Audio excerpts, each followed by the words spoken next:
নমস্কার বন্ধুরা, লক্ষ্মীর ভান্ডার প্রকল্পের জুলাই মাসের টাকা প্রাপকদের ব্যাংক অ্যাকাউন্টে কিন্তু ঢোকা শুরু হয়েছে।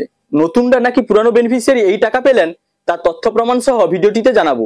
তো বন্ধুরা, ভিডিওটি যথেষ্ট গুরুত্বপূর্ণ হতে চলেছে, তাই আপনি যদি নতুন হন তাহলে ভবিষ্যতে ইনফরমেশন সবার আগে পাওয়ার জন্য সব চ্যানেলটি সাবস্ক্রাইব করতে ভুলবেন না। এবার আসি মেন টপিকে। তো বন্ধুরা, আগের ভিডিওটিতে আমি আপনাদের বলেছিলাম যে লক্ষ্মীর ভান্ডার প্রাপকদের পেমেন্ট স্ট্যাটাসে কিন্তু পেমেন্ট আন্ডার প্রসেস লেখাটি চলে এসেছিল। তো এবার কিন্তু সরকার লক্ষ্মীর ভান্ডারের জুলাই মাসের টাকা দেওয়া শুরু করেছে। এই যে দেখুন, একজন বেনিফিশিয়ারির ব্যাংকে এই মেসেজটি এসেছে 3/7/2025-এ, যার এসবিআই ব্যাংকে লক্ষ্মীর ভান্ডারে 1000 টাকা ক্রেডিট হয়েছে।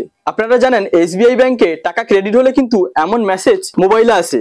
এবার আপনারা জানতে চাইছেন ইনি নতুন নাকি পুরানো বেনিফিশিয়ারি, অর্থাৎ নতুনদের নাকি পুরানো বেনিফিশিয়ারিদের ব্যাংকে লক্ষ্মীর ভান্ডারে টাকা দিল। তো বন্ধুরা, আপনাদের জানিয়ে দিই, ইনি একজন পুরানো বেনিফিশিয়ারি যিনি প্রতি মাসে লক্ষ্মীর ভান্ডারে 1000 টাকা করে ব্যাংকে পেয়ে আসছেন। তো সেই অনুযায়ী জুলাই মাসেও ইনার ব্যাংকে 1000 টাকা কিন্তু 3/7/2025-এ দুপুর 1:25-এ ব্যাংকে ঢুকেছে। অর্থাৎ সকল ওল্ড বেনিফিশিয়ারিদের কিন্তু জুলাই মাসের লক্ষ্মীর ভান্ডারের টাকা সরকার রিলিজ করেছে 3/7/2025-এ। তো যে সকল পুরানো বেনিফিশিয়ারিদের ব্যাংকে এখনো টাকা ক্রেডিট হয়নি, আপনাদের চিন্তার কোনো কারণ নেই। 10/7/2025-এর মধ্যে কিন্তু, অর্থাৎ জুলাইয়ের 10 তারিখের মধ্যে কিন্তু আপনাদের ব্যাংকে লক্ষ্মীর ভান্ডারের 1000 ও 1200 যাদের যেমন টাকা ঢুকে ক্রেডিট হয়ে যাবে। এবার বলি, নতুন বেনিফিশিয়ারি অর্থাৎ লক্ষ্মীর ভান্ডার প্রকল্পে যিনারা 2025-এর দুয়ারে সরকার ক্যাম্পে আবেদন করেছিলেন, আপনাদের জন্য কি খবর রয়েছে।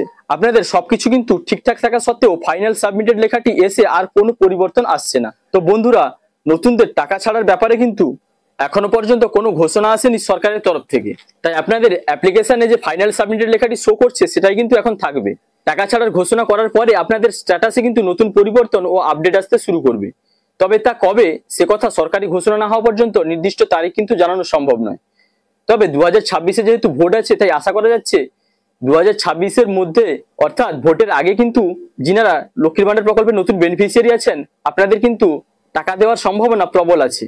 অর্থাৎ টাকা দেওয়ার ব্যাপারে মাননীয় মুখ্যমন্ত্রী কিন্তু ঘোষণা করতে পারেন। তো বন্ধুরা, এই ছিল নতুন আপডেট। ভিডিওটি ভালো লাগলে লাইক, কমেন্ট, শেয়ার এবং সাবস্ক্রাইব করতে ভুলবেন না। দেখা হচ্ছে পরবর্তী কোনো ইনফরমেটিভ ভিডিওর সঙ্গে। আপনারা ভালো থাকবেন, সুস্থ থাকবেন। Thank you.